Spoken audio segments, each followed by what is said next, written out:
What is going on, everybody? I wanted to make a quick video because I heard Katie Britt has made one of the worst rebuttals to Joe Biden I will ever see. I heard it's pretty bad. I actually have not watched it yet, but I'm fully prepared for it to be terrible.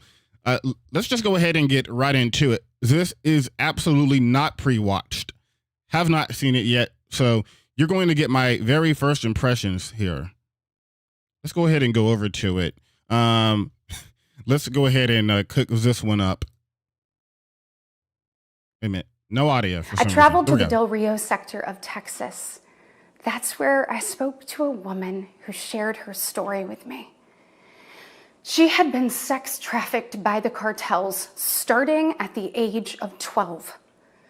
She told me not just that she was raped every day, but how many times a day she was raped. The cartels put her on a mattress in a shoebox of a room, and they sent men through that door over and over again for hours and hours on end. Okay. We wouldn't be okay with this happening in a third world country. This is the United States of America, and it is past time, in my opinion, that we start acting like it. Wait, but like, what was her point there? I mean, anti-immigration. I mean, this happened under Donald Trump too, and also, like Shannon Watts here says, Katie Britt says sexual assault is the worst thing that can happen to a woman while encouraging Americans to vote for a convicted sexual predator, which is very true because Donald Trump is a civilly liable sexual assaulter, and the judge during the case said, yeah, it was tantamount to the R word. I'm not sure if I can say it on YouTube, but yeah, it's absolutely horrible. But also Katie Britt is, encouraging people to vote for a predator, which is absolutely insane. Let's just go ahead to the next clip because her delivery is also really strange. You can tell how nervous she is. Like, she's incredibly nervous. I never could have imagined what my story would entail. To think about what the American dream can do across just one generation, in just one lifetime. It's truly breathtaking. But right now, the American dream has turned into a nightmare for so many families. The true, unvarnished state of our union begins and ends with this. Our families are hurting.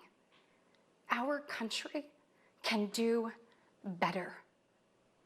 And you don't have to look any further than the crisis at our southern border to see it.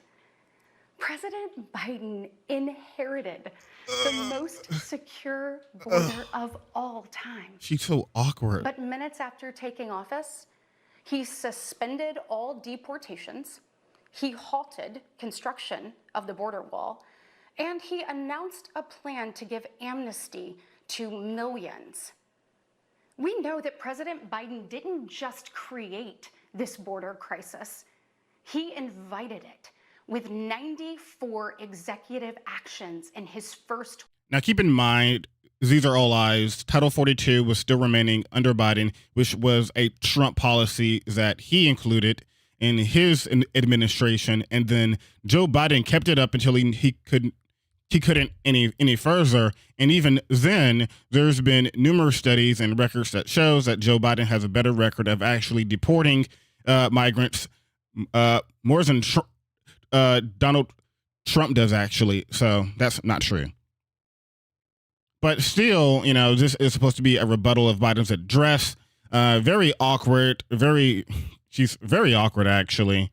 Let's just go ahead and continue to this one. I never could have imagined what my story would entail. Oh, okay. That's the same one as the one we just saw. Actually, let's check what Fox News response to this was.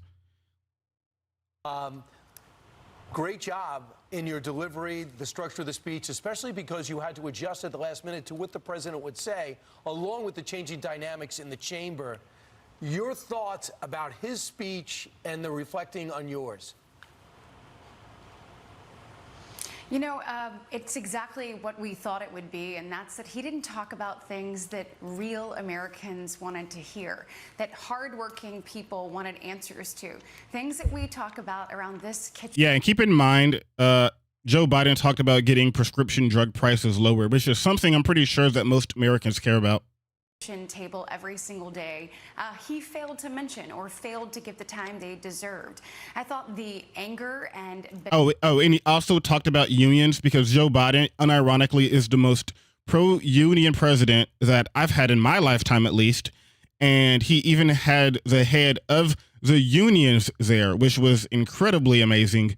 Yeah, I don't think Donald Trump would ever do that. And if he did do it, it would be so performative, and it would be some like weird hawk.